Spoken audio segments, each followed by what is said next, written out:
Swashbucklers, you're listening to Under the Crossbones, episode number 152.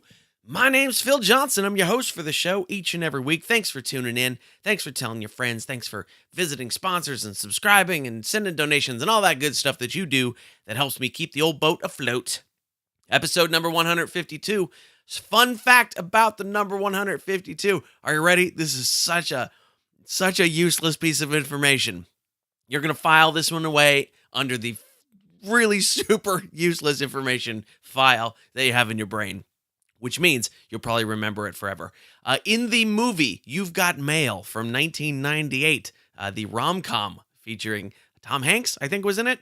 His character in the movie is Joe, and Joe's AOL email address is NY152. Yes, NY152. That's his email address on AOL. And You've Got Mail from 1998. You're going to remember that forever now, and there's no reason to. Absolutely no reason to. And yet it will be there in your brain, and you'll whip it out during some trivia contest and win thousands and thousands of dollars, and then you can thank me for it. If anybody born after like 1996 is not going to know what AOL is or the movie, they're going to know maybe Tom Hanks, but there's so much to explain about that movie to a kid. Unbelievable. On today's show, fun show today. My guests are Joan Reuter and Rosie Steffi from Penny Opry. And Penny Opry is a musical duo that I saw at the NorCal Pirate Fest a couple months back. I thought they were really great. Wanted to have them on the show. They were doing some really cool stuff with sea shanties and pirate music, and we're going to get into all that. Joan was nice enough to have me over to her place out there in the East Bay, and we talked for a good long while, and I edited it all together and made it all nice and pretty for you, so that's coming up pretty soon. I got a contact, Mary, a couple weeks ago, I did the faux advertisement for Blackbeard's Ghost, right? I said he got a publicist. He was coming back because it was his 300th anniversary of his death, and, he wanted to let people know about it. Well, after that, I got a complaint email from the ghost of Stede Bonnet because apparently it is the 300th anniversary of his capture this year, and nobody's throwing festivals for Stede Bonnet. Nobody even barely remembers. And Ghost of Stede Bonnet is upset by this. And in fact, he can be upset all he wants because he was a terrible pirate. He was a poser, honestly, right? I don't think the word poser existed back then. I think the skaters made it up in the 80s, but he was a poser. He became a pirate because he wanted to leave his wife because his wife was nagging him. So he started into a life of crime and doing it very badly and hooked up. He worked with Blackbeard along the way, and you guys know the history of all that kind of stuff. But he was terrible, but he got back to me and he was like, "Hey, it's my 300th anniversary as well. Where's my festival?" And I was like, "No festival for you, poser." That's the way it worked. Okay, honestly, no, Matthew Stone mentioned to me on Twitter that it was Stede Bonnet's 300th anniversary too, and I just thought it was funny that nobody gives a crap about Stede Bonnet. It's fun inside the Pirates of the Caribbean ride in Disneyland in Southern California. They have paintings of different actual pirates from a variety of time periods that don't actually belong together and aren't in the ride, but one of them is Stede Bonnet. I do remember Stede Bonnet being there. But he looks just as cool as all the other pirates, and he should not. Boy. Hey, International Pirate Awards. The voting is open. Have you voted yet? If you have not voted yet for your favorite pirate stuff and pirate people, you should do that. Go to internationalpirateawards.org. The voting is open until August the 15th, I believe, or August the 19th. I believe it's August the 19th. And August the 15th. I got it. Voting is open till August the 15th. The winners will be announced on September 19th, which is, say it with me now, Talk Like a Pirate Day. Yeah, you got it. That's right. So December 19th is when we'll find out who all the winners are. But the voting is still open. So make sure you go to internationalpirateawards.org. That's .org. Don't go to the .com or the .net or the .tv or whatever. Go to internationalpirateawards.org and you can submit your votes. It takes you just a couple of minutes, and let everybody know who your favorite pirate people and things are. Cool? Yeah. So I didn't do really much in the way of performing over the last week. It was a light weekend. But I do have a couple of things coming up. Let's see, on Friday the 10th, I'll be at the First Street Cafe in Benicia, California. On August the 17th, I'll be at the Deliberation Room in Stockton, California. The Ukiah show for the 16th has been postponed. Why? Because Ukiah is on fire. And much as I like to perform, they don't probably care about me telling jokes right now. So the Ukiah show has been moved to, I think of January, I believe is when it got moved to. So there's that. And the Los Banos show has been moved. Not because Los Banos is on fire, because it is not. Good for them. That one has been moved because the dude forgot he booked me. Fantastic. Yes. We deal with so many just on top of the game, trustworthy people in the entertainment business. Yeah. So that one has been moved to November. Anyway, of course, you can get all the tour dates on the tour dates page.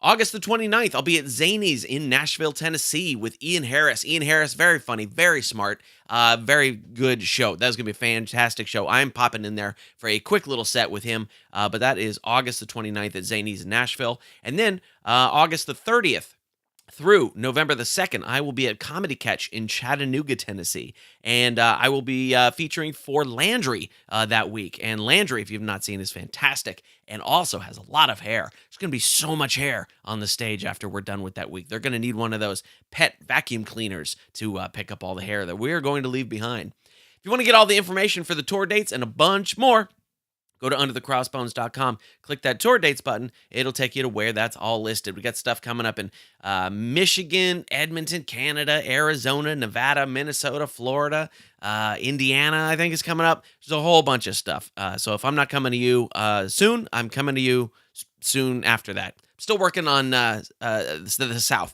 I know a bunch of good Texas guys have been asking. I'm still working on some stuff down there. If you got a club in your area or even like a bar one-nighter or something like that, let me know about it, and we'll hook it up. I do house concerts, too, if you want to do that. Would you like to learn how to play the guitar? Bet you would. Yeah, because it's a music show today, and you're gonna be inspired. You're gonna want to make some musical noise of your own, and I can help you do that with the 30-day guitar challenge. If you have never touched a guitar before, or maybe you've played a little bit and you kind of fell off it, or you got in a rut and you're not quite sure what to do with it, all that kind of stuff, this is a great thing for you, and it's free.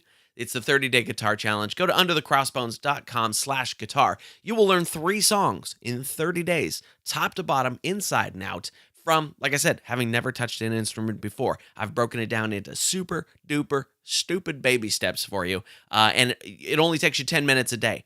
10 minutes. That is such a tiny little piece of your day that you can learn how to play guitar in 10 minutes a day over the next 30 days. So let's do that.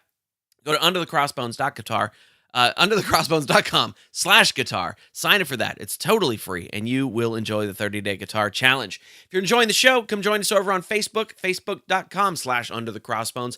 On Twitter, we're at undercrossbones. And if you want to subscribe, do that in whatever you're listening to this to on now, right here. Whether you're in Apple Podcasts or Google Podcasts, we're there now. Spotify, Google Play, Stitcher, Slacker, Podcast Addict, whatever you're listening to a podcast on right now, you can click that little subscribe button and get the new episodes every Tuesday. Boom, boom, ba-doom, boom, right down to your device, and it's super duper easy. If you want to help support the show, that would be awesome of you, man. Go to underthecrossbones.com/support. There's a little PayPal box there. You can donate whatever amount of money you would like in there. Figure maybe the cost of a bottle of rum. I don't drink rum or anything else except water and soda. So if you want to be even cheaper, put in the cost of a bottle of soda. What's a 2-liter? Like $2? I don't know. Put that one in there. That's fine. There's an Amazon banner there too. If you click that Amazon banner, you go buy yourself something nice at Amazon. Amazon kicks me back a few shekels. That helps me keep the boat afloat. It doesn't cost you anything extra, by the way, when you do that. So you can even just click that banner and then bookmark that. And then every time you want to go to Amazon, you just follow that bookmark, and you can help support the show by doing that. If you want to be a sponsor of the show, that is super cheap and easy. Go to underthecrossbones.com/support. There's information there. We can hook it up and get you going. All right, let's do this. Rosie and Joan are waiting for us. They're going to come in right now, and you're going to listen to the interview. I am going to go take my banana bread out of the oven because that's what I'm doing today. Yeah, I like cooking. It's very relaxing. So anyway, I'm going to go get the banana bread out of the oven, and you're going to listen to Joan and Rosie from Penny Opry. All right? Here we go. Dig it. Tell me how you define your project. How do you define the music of what you're doing?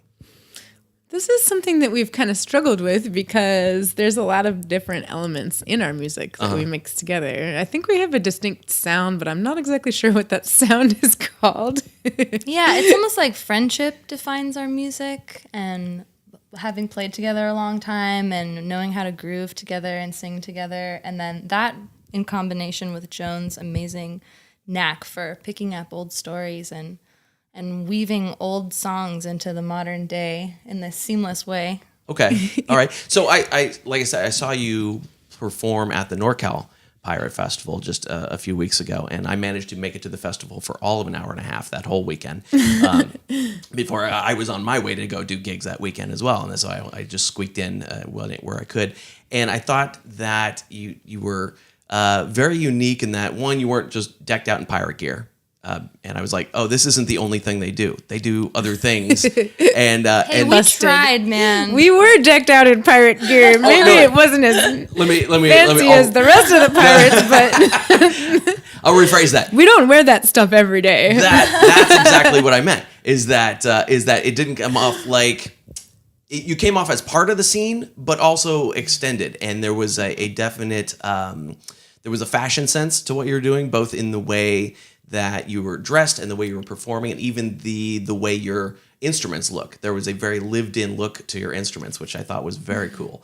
And it was there was a lot to look at, as well as a lot to listen to, which I thought was really neat. And so, how often do you play like pirate events versus non-pirate events? Well, we actually...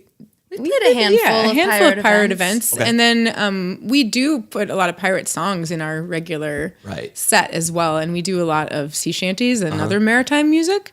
But specifically pirate, we like it a lot, but we don't just focus on that. Sure. Now, you probably didn't start there either. That was probably an addendum to the gig list of, hey, we could probably do that too? We actually started with sea shanties and nautical music and then branched out into things like Tin Pan Alley and some old jazz standards and even some 60s rock and roll stuff. Yeah. And then we write our own music as well. Okay, cool. Yeah, I saw your King of the Road video. Oh, yeah. Which I love that song anyway, and that was a cool version of it. That was very, very neat.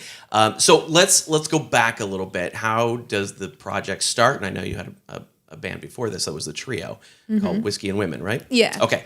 Let's go back to there. How do you get into being performers? Well, Whiskey and Women is a band that we were in with my sister Renee. Okay. And Renee got me into folk music because she has played accordion for a really long time, button accordion, plays a bunch of Irish music.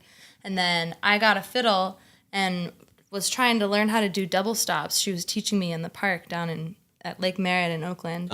And I remember it sounded awful to my ears. And she said, it's okay, power through it. You know, you're scratchy, I'm honky. So Renee dragged me into it. And which would be the best duo name for a comedy duo. Or even a music duo, Scratchy and Honky. Yeah. And then Renee and Joan already knew each other because they were in various bands. Okay. The Horseshoes and Collins Hounds. And those bands toured together. And Renee and Joan hit it off and had a great musical connection. And that was our Whiskey and Women start. Okay. Meanwhile, 8 years later or whatever, Renee now lives in Europe. She's in Germany with her husband there. Okay. And due to her living in Europe and also suffering some tendinitis, major health issues, Whiskey and Women is on an extended break right now. So there's that, but Joan and I didn't want to stop playing music, so we got this project Penny Opry going, and we're excited to go on tour and keep jamming. And I played in a nautical music band, the Barbary Ghosts, all this time, and then my partner in crime in that band moved to the East Coast, and so that band sadly fizzled out, and I wanted to keep playing that music really bad, and so I wanted to start another project, and I thought, who better to start it with than Rosie, because I've already toured with her a bunch, and I love playing music with you, Rosie, and having all these adventures, and it's working out great. So what is the draw to that kind of music, that's that maritime-ish, old-timey kind of thing? For me, it's a combination of loving history and loving sailing and the ocean. Okay. I worked as a sailmaker for several years. I lived on a sailboat, and I love the ocean. I love the history of sea shanties and nautical music, and it's just a combination of my passions, I suppose. Okay. Did you apprentice as a sailmaker? How did you learn how to do that? So I was working as a bartender, and that's way different. I still work as a bartender and as a musician, but I was into sailing, and I kind of wanted to have a different career path, and I had done some sewing before, like making costumes and things like that, and I just went around to all the different sail lofts in the area and said, "Give me a job." Really? And I got a job. It was pretty easy, actually. Really? And so I learned on the job, and it was a great 3 years. Okay, that's really interesting. Because I am notorious, at least to myself, for being as part of the pirate scene. I don't like large bodies of water, and I have done very little actually boating of any sort. So that's always intriguing to me because I find water terrifying. Well, you're a land pirate. I'm a land pirate, yes, absolutely. What about caves? Do you go spelunking? I have done a very little of that, and my girlfriend was terrified when we did it, so we have not done that much. Caving sounds a lot more terrifying to me than any body of water. Yeah? It is trapped feeling. A little claustrophobic, yeah. But still, I like rocks a lot, so caving is exciting in that respect. But yeah, we sailed actually to the Pirate Festival where we saw you. Oh, really? Yeah, we took 3 boats. Oh, really? Okay. Well, we took the ferry from Oakland to San Francisco, and then we took another ferry from San Francisco to Sausalito, and then we took my boyfriend's sailboat from Sausalito to Vallejo for the Pirate Festival. That's the way to go. Yeah. That's the way to go. And now we learned, though, bikes on a sailboat get really rusty. I'll bet they do. Yeah. They do. Yikes. And so what were you doing before music? Gosh, I don't know. Crawling? Okay. So it goes that far back then. Yeah, at least as far as singing goes, I've always loved music, and I did a lot of choir and musical theater as a child. So you've had some pretty interesting jobs, though, since I've known you. That's true. Like being a pedicab driver. Yeah. That's pretty cool. That's a workout. Yeah. Yep. Around there on the Embarcadero in San Francisco. Oh, sure. Yeah. And everybody says the same thing. You don't need a gym membership, no, do you? Which is true. But yeah, I'm sure everybody says it. I have things after shows that people come up and say to me after every show too. And I start making jokes about it in the show now where I go, people come up and go, "Oh, you're pretty good." And I go, "Oh, thanks. I've been striving a lifetime to be pretty good." And I do that at the end of my show. I tell people, and I go, "Now I know 3 of you are going to do that." And after every show, at least 3 people will come up and go, "You're pretty good." And I was like, yeah, nobody's ever done that before, right? Yeah. I hear a lot of the same accordion jokes over and over and over again. What's the best one? None of them are very good. I mean, there's the one that's like, "What do you call an accordion at the bottom of the ocean? A good start." Oh, sure, of course. Yeah, that's the correct response to that. So when you started with Whiskey and Women, that started around here in the Bay Area, I would guess. How does that then start to branch out to Europe and places like that? Because there's a lot of bands that play around here or play in California or play regionally that never get to Europe. Well, have you ever seen the video Punk Rock Accordion and Some Nuns? Because I think that might have a lot to do with I have not. That's a video. Our old bandmate, she had a video of herself playing accordion on the street, and nuns. Hey, we're in the middle of an interview. Hey, Brian. Some nuns were watching, and it got like tons and tons of hits on YouTube. And, yeah. we kind of put it out there. Like we got to Europe by like luck and will, because we really, really wanted to go. We talked about it for a while. I didn't believe it was possible, but Joan and Renee said, we're going to go to Europe. And I said, I'll tag along if you can swing it. And there's this somehow it happened. Excellent accordion player from Brittany, Etienne Grandjean, who he runs a festival called the Grand Soufflé, and it's an accordion festival.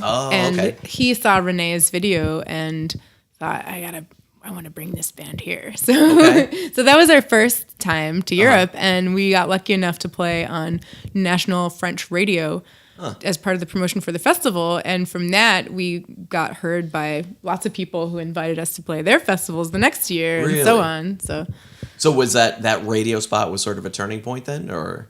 I think the festival itself, but the radio spot opened up a lot of great opportunities for us. Yeah, it's really fun when the dominoes fall and they actually help you in life, because often it feels the other way around, but our Europe situation was kind of like one good thing leading to another. That's interesting. And how long ago was that? 6 years ago, maybe? Yeah, about. I think. I'm just thinking because it's. Man, our pace of life is so quick. I don't have time to pinpoint exactly when everything happened. Sure. I need to make one of those calendars that goes around my whole bedroom wall, like grade schoolers do. To go next to the height chart, right? Yeah, too much excitement. Well, the reason I ask is because that seems to be a much different response than one would get doing a radio spot here. Mm-hmm. Even on a national show. I've done some national radio, and it's good, but you're not going to get that many offers off of it or that kind of draw off of one spot. Even on a national radio show, do you feel like, have you done any of that kind of radio stuff here?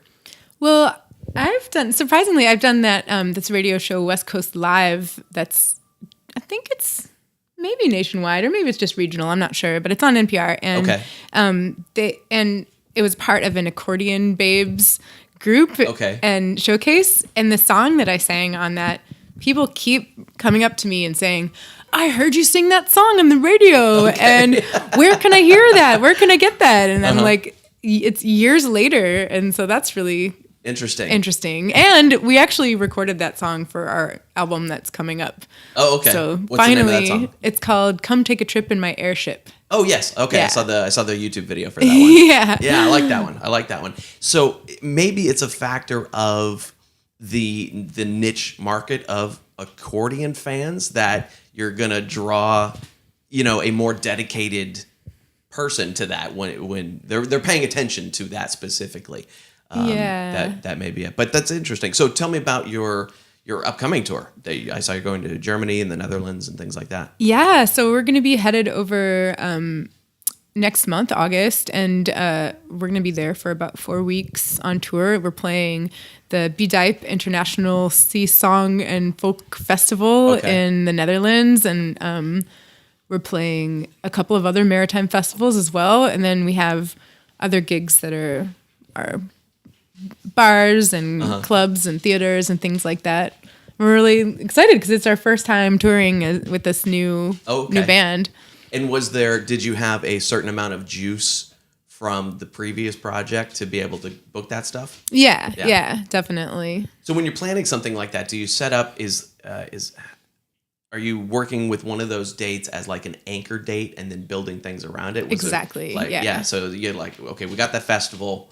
That's our nest egg for that tour, and then we build around that. Is that kind of it? Mm-hmm. Okay. I don't know if nest egg is the right word. Maybe it's true. Like that's our pile of candy that we're gonna add to. I see. Anchor is kind of a good word. Yeah, nautical. I know the money part all too well.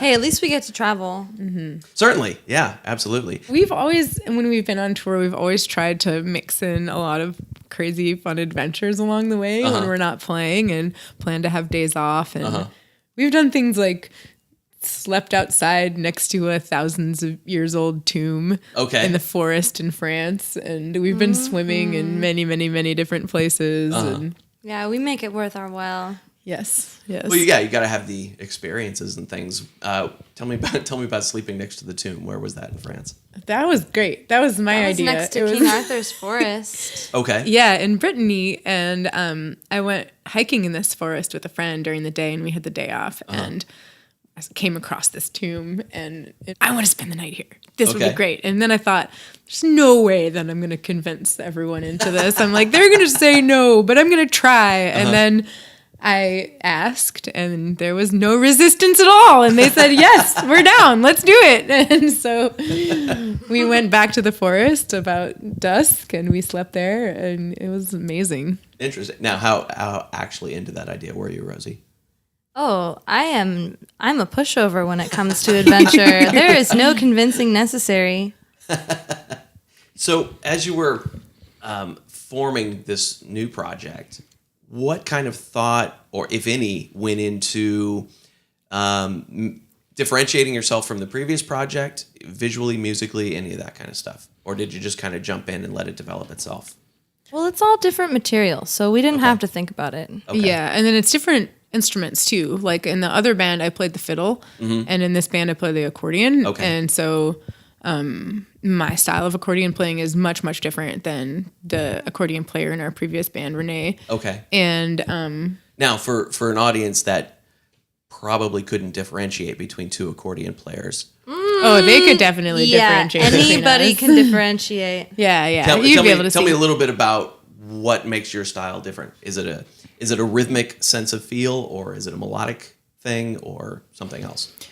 Well, I mean, I play Renee's accordion style she's like an accordion monster. She plays like her style is really complex, and it's really like a lot of back and forth, and it's very, very high energy. Okay. And my style is more simple. So like I play more simple melodies and bass, and it's a different style of accordion as well. Like hers is customized differently than mine. I play the kind of standard configuration of a 2-row diatonic button accordion. Okay. And my style is really heavy on the bass notes, but I don't have that many bass notes, so I don't have that much to work with. But and it's more kind of like it's like showcasing the song more than necessarily like the accordion playing itself. Okay. Yeah. So whereas I think that our old band, it was more like showcasing the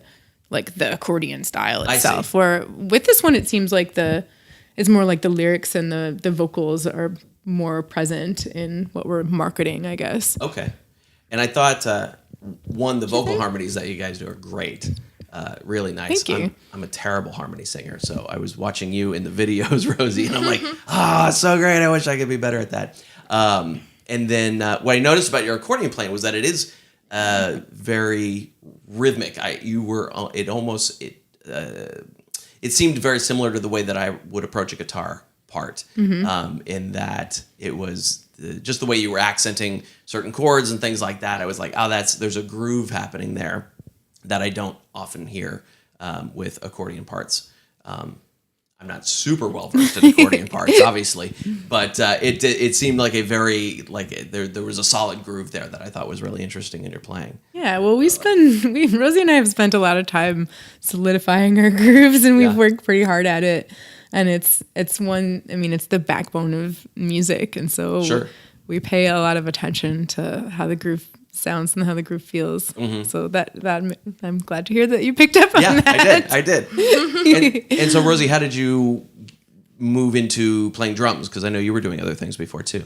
Well, I'm sort of a backdoor drummer. I've been playing percussion in bands for 10 years. Okay. But I'm self-taught, and I really love simple sounding percussion, so I'm not the most technically shredding drummer. Sure. In fact, I'm really far from it. But I just play by feel, and yeah, when you play an instrument that long, you realize you settle into tempos and settle into grooves and sort of find your own palette. It's almost like an artist or something, and everybody develops their own style. This is why you asked earlier, what's the difference between your old band and your new band? I'm like, well, immeasurable difference, just because when you're really steeped in all kinds of music, you have so many genres to pull from at any time, and certainly everything. When you play music with a certain person, it's like a cocktail of common interests and grooves and stuff, and it's always going to be really different. Has there been a challenge in going from a 3-piece to a 2-piece?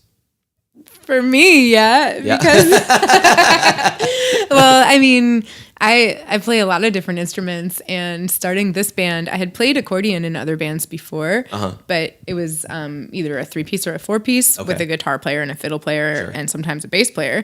And so to be just the accordion and the drums and then also being the lead singer, it's like, oh, it's really obvious if I mess up. There's nowhere to hide in a 2-piece There's band. nowhere to hide. So Yeah. So there's definitely a big difference there. Yeah, but it's good, you know? Yeah. It's kicked a our little butt. fire under the ass and get the musicianship where it should be. Yeah. I've done a little bit of duo work with a friend of mine, but in my group, we have up to 8 people on stage because we've horn section and percussion and all sorts of garbage up there. And so when I first started performing solo, I had that same feeling. It was like, oh boy, everybody is looking at me the entire time. Yeah. That's why it's best to close your eyes. Unfortunately, comedy works badly with eyes closed, so I don't get to do that either. See, then I had to take the guitar off. You'd have to be 3 times as funny. You have to play with your eyes closed. That's true.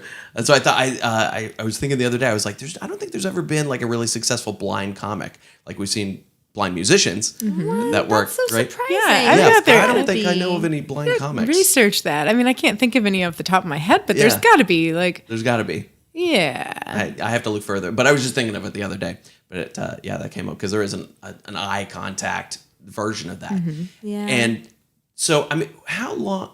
Before I do that, describe to me and the people listening what your drum kit is all about, because it's a pretty unique kit. Well, my drum kit is comprised of an old 1940s suitcase that's made out of basically really stiff cardboard. Okay. With some cloth over it and leather around it. And these are really well-made suitcases, and it turns out that they sound great as a kick drum. So living in the Bay Area where there's antiques everywhere, I was able to find one of these suitcases and then attach a kick pedal to it. And the rest of it is pretty much a standard drum kit. Sure. Minus toms. But the suitcase it has this special sound. Yeah. And my first, I'm somebody, people tend to give me instruments. I'm really lucky that way. So Renee gave me my very first suitcase kick drum. And since then, I'm totally addicted. And what does the sound guy do when you walk in and go, can you please mic my suitcase? Oh, they're usually like, okay, where do you want the mic? And that's great. I tell them where to put it, and they never have a problem because it sounds good. It's easy to mix it. Interesting.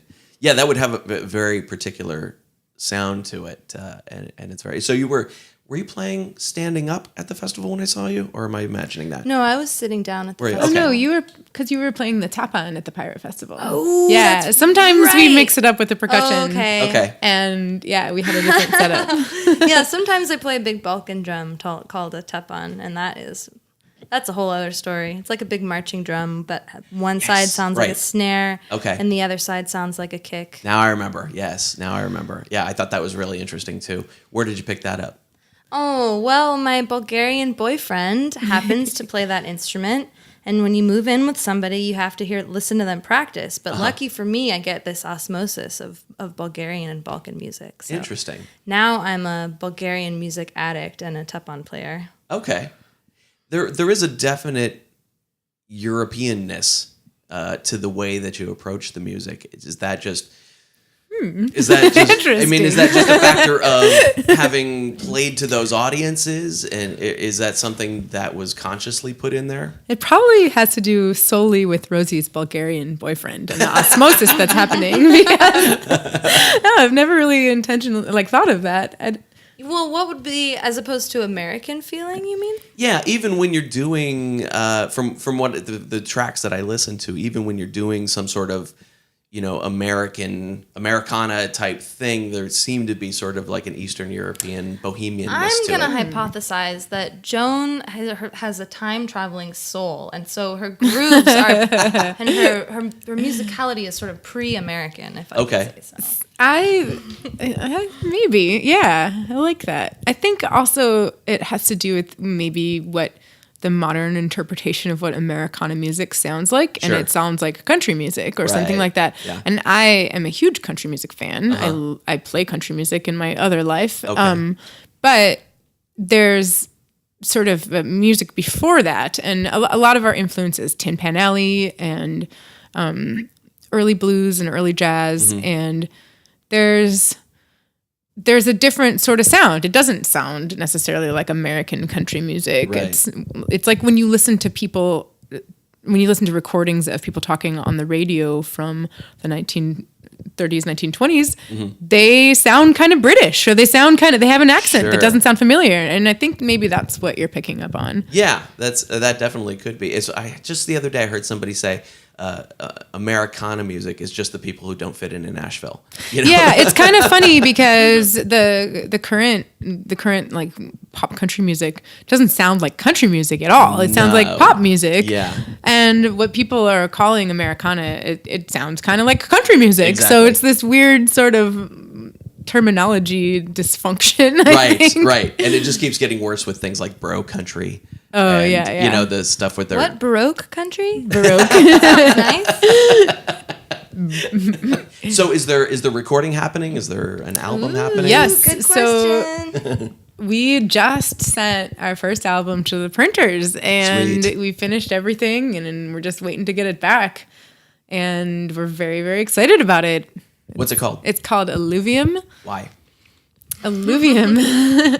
Alluvium is a term from geomorphology. I was studying geography at UC Berkeley. During the recording of this album, I just graduated, actually. And alluvium is a term for material like rocks and pebbles that are transported in rivers and changed and shaped along the way, basically, and then deposited somewhere else. Okay.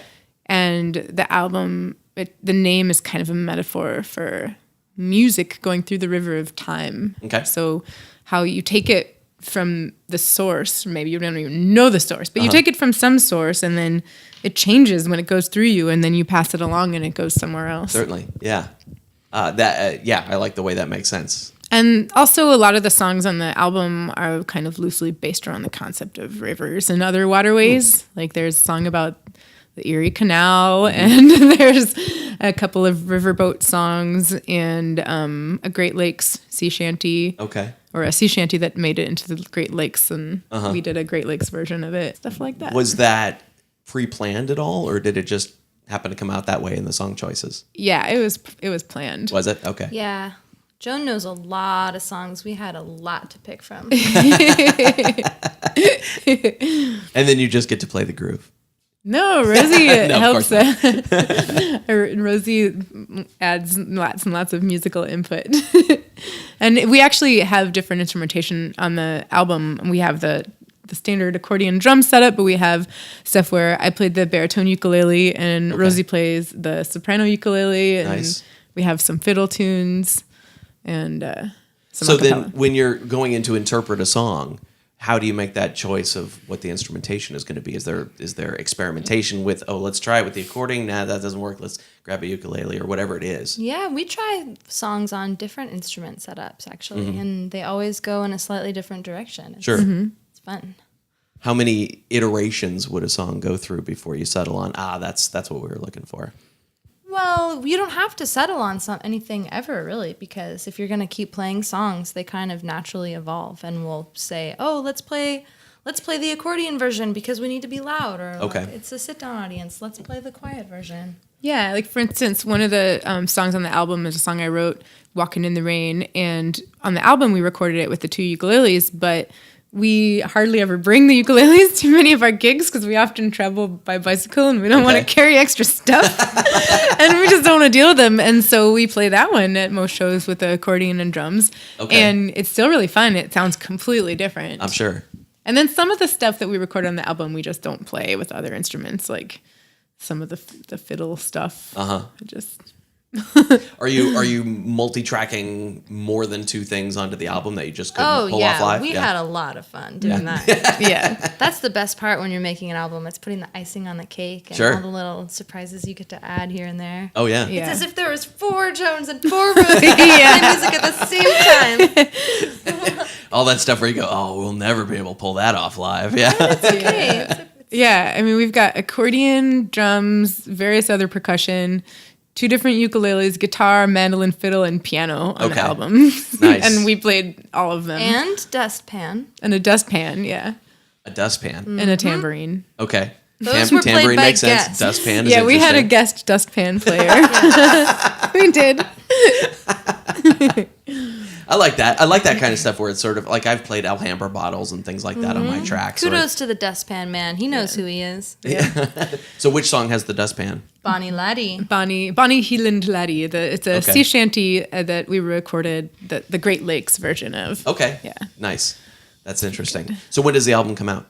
It is, well, we're going to be starting our tour in Europe on August 18th. Right. And it's going to be for sale there. And then it's going to be available online on iTunes and on CD Baby starting then. Nice. And then we're going to have our official North American CD release party in San Francisco on October 26th. Great. Where? At the Lost Church in San Francisco. Okay. It's I've heard of it. Such I've never been there. a sweet venue. little venue. It's like a mystical other world. You go in there and it's a little strange little theater with beautiful lighting and lovely spot. And we're going to attempt to play many of the songs from the album at that show. Yeah, we'll have fun. So is there a sort of a breaking down process then after you record with all this stuff where you then have to go, okay, now how do we pull it off with just 2 pieces, or does it lay kind of naturally? Well, I mean, some of the stuff we just don't put in our live repertoire too much because we don't have all the instruments with us all the time. Sure. Yeah. But we certainly can play it all, and we certainly do sometimes. We record live. We record with playing our instruments at the same time. We're not like hacking parts together. They're all not very much overdubbing. We're kind of old fashioned about it. Well, the overdubbing is just the layering of a whole another track. I guess what on I top meant of is it. not very many punch-ins. We're not like going in and fixing every flaw. We're just leaving it flawed and full of soul. Which, that's all the better. Yeah, all the better. We've already started planning our next album, which we're really, really excited about. Yeah. I've got the studio picked out, and it's going to be a concept album, Pirates and Mermaids. Yarns and Mermaid Tales. Pirate Yarns and Mermaid Tales, and we've got most of the songs selected. What do you think of that as a name? Because yarn has yar in it. That's true. Yeah, it's going to be pirate and mermaid themed. We haven't officially decided on the title yet, but I like that. Nice. Pirate Yarns and Mermaid Tales. So have you started like selecting material for that? What's the ratio between selecting material and writing material? So this album that we just finished, it's got 11 tracks and 3 of them are original songs. And the pirate one, I don't know. I think it might be 2. Rosie has already a pirate song written that we're going to try to arrange for Penny Opry. And I was given a challenge to write a song about a pirate mermaid. So this is kind of the seed that... Who gave you that challenge? I don't remember. I don't know. I'll remember one of these days. Who was it? Who were you? You know who you are. The pirate mermaid. Come forward and I shall thank you. That's such a conflict of interests. Is to be it? both of them. I don't know. Well, mermaids were out to sort of take down sailors. Yeah, but pirates too, right? I mean, the mermaid could be like robbing all the ships and taking all the treasure to her secret lair beneath the sea. Interesting. Mm-hmm. Yeah. So I think we've got about 7 songs already chosen. Okay. And we're looking for ideas. It's not hard to find ideas, but if anyone out there wants to give us a shout out and say, I really want you to record this pirate song or this mermaid song, we're open. Well, if there are listeners of any show that know a few pirate songs, it's this one. That's great. So where's the best place online for people to keep track of what you're doing and hear your music and things like that? PennyOpry.com. Yes. Easy. PennyOpry.com. That's PennyOpry. Got it. Penny Opry. Good. And then we're on Facebook too. And okay. All the YouTube. places. We also have a YouTube channel. You can find us there, and we post videos. And we're gearing up to post more and more because it's really fun to make YouTube videos. Oh, you have a better outlook on it than I do. I'm always like, oh man, I gotta do a video. Yeah. Well, it's definitely, there's a learning curve, but we've Sure. been putting in some time doing it. So Yeah. We take requests as well. Oh, interesting. All right, good. Well, that's fantastic. Good. So yeah, I'll make sure that the website and all that stuff is linked up in the show notes, and then so we're off on tour. Are you gonna be doing any other U.S. dates? Yeah. Besides the record release. We yes, indeed. We have a tour booked in March for the Pacific Northwest. Fantastic. Where are you going to hit there? The cities are, let's see, Ukiah, Willits, Eugene, Crescent City, Seattle, Portland. I'm forgetting some. But you can find all that information on our website. There you go. I just got back from a lot of those places myself. Oh, cool. Great. Good. Is there anything I forgot to ask that you want people to know about? Well, you didn't ask us about the beautiful plastic cat skeleton on the table, or the metronome next to it, or the firecrackers. Oh, yeah. This is a nice little layout of... Yeah, thanks for preparing for us, Joan. Yes, we got a good old school pendulum metronome there. I still have one of those my too. My sweetheart gave that to me. It's very handy. I had, like a newfangled metronome and was always running out of batteries, and then that was a lovely gift. Yeah, and the clicks are so much less annoying on the old ones. True. I really enjoy it. And it's, And the cat is quite enjoyable as well. And the fireworks are also enjoyable. Those came from Wyoming on a recent road trip. Oh, nice. And they're still unfired. They're unfired. Well, we had these plans to, we got like tons and tons and tons of fireworks in Wyoming, and we were going to set them all off on this farm in Nebraska. That's my family's farm. But it turns out the next door neighbor is like a Vietnam vet with PTSD. Whoops. So we were not allowed to set off the fireworks. So we have a lot of excess fireworks. Nice. Well, nice. who knows what the next Penny Opry show will be That's like. true. It's true. Store for our guests. Fantastic. Well, this was really fun. I'm glad we got a chance to do it. I thank you for taking the time and all that kind of good stuff. Yeah, thanks for having us. Yep, you bet. And there it is, friends. That is my interview with Joan and Rosie from Penny Opry. Super fun. Super fun. You got to hear the music. If you haven't heard it yet, go on over to pennyopry.com. That's Penny spelled like Penny. Opry, OPRY.com. And I am going to put some videos in the show notes for this. So make sure you go to the show notes under thecrossbones.com/152. I will have some of their video stuff there, and also the punk rock accordion with nuns that got mentioned during our talk. I found that video. I'll put that in there too. It is pretty cool. It really is pretty cool. We're going to hear some music from Penny Opry too, also in just a second. But be sure to come on over to Facebook and /Under the Crossbones, Twitter /Under Crossbones. Let me know what you liked in the show. Let me know if you learned something new or heard 1,000 things that you already knew or whatever. Just come and say hi, give some feedback. Let me know what you think of the episode. That would be awesome of you. We are sponsored today, of course, by Pirate Radio, the Treasure Coast, WKKC-DB, playing the best music of today's hits and yesterday's classics. Pirate Radio Talk, of course, playing the best pirate shows, including Under the Crossbones, 24/7, all commercial-free. To listen, go to pirateradio.thetreasurecoast.com or pick up the Pirate Radio WKKC-DB app for your phone. That's the music station. If you want to hear the talk station, go to pirateradiotc.com or grab the Pirate Radio Talk app for your phone. Or just scream at your phone, hey Alexa, or Siri, or hey something, whatever you got in your phone. I think Alexa works better. I don't know about Siri. I haven't tried it yet. But yell at your phone. You can go, okay, Google. You can ask Alexa to play Pirate Radio The Treasure Coast or Under the Crossbones, both of those, by name. Soon, like I said, just be able to scream at any appliance in your house to play a show that you want. You can be, refrigerator, play Keeping Up with the Kardashians, and then your refrigerator will go, no, don't watch that. That's a terrible show, as it should. All of this brought to you by iTreasure Radio, the very best digital media from independently owned stations at iTreasureRadio.com.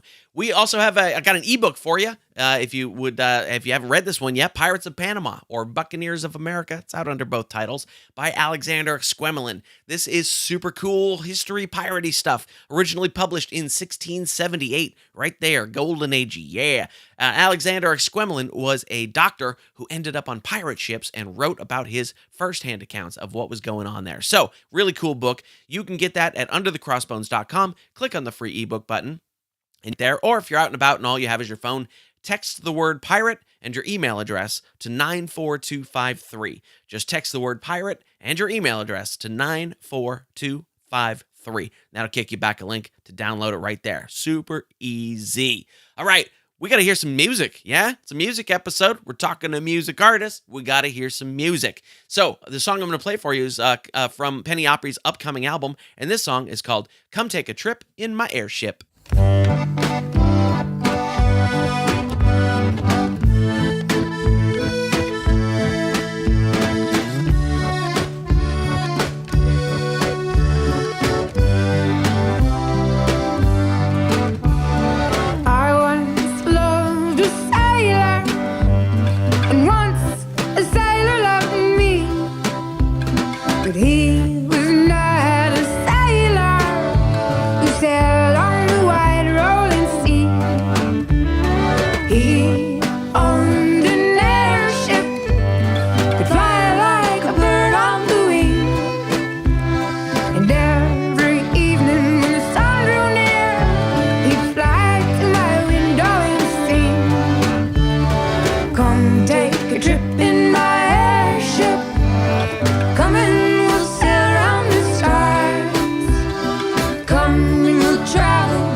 Yeah, there it is. That was Come Take a Trip in My Airship by Penny Opry, coming out on their new album, Alluvium, coming very soon. I'll get you a link for that as well. Make sure you, that's our show. That's our show for today. Thanks for tuning in. I appreciate it as always. If you want to find out more about Penny Opry, go to pennyopry.com. Very, very easy. And of course, they are on YouTube and Facebook and all those places. If you just put their name in there, it'll pop up. Yeah. And like I said, in the show notes, underthecrossbones.com/152, There'll be a video of Penny Opry and the Punk Accordion with Nuns video. That'll be there too. And maybe some other stuff that I dig up. There'll be some pictures and all kinds of good stuff to look at. We got some cool shows coming up, and I'm not going to tell you which they are yet because I don't have them in the can yet. First of all, I have 4 interviews coming up this week, and I don't know which one I'm going to play for you yet next week. So it's going to be awesome. But for this one, make sure you go to the show notes at Under the Crossbones /152, and I will see you next week. Have a good one.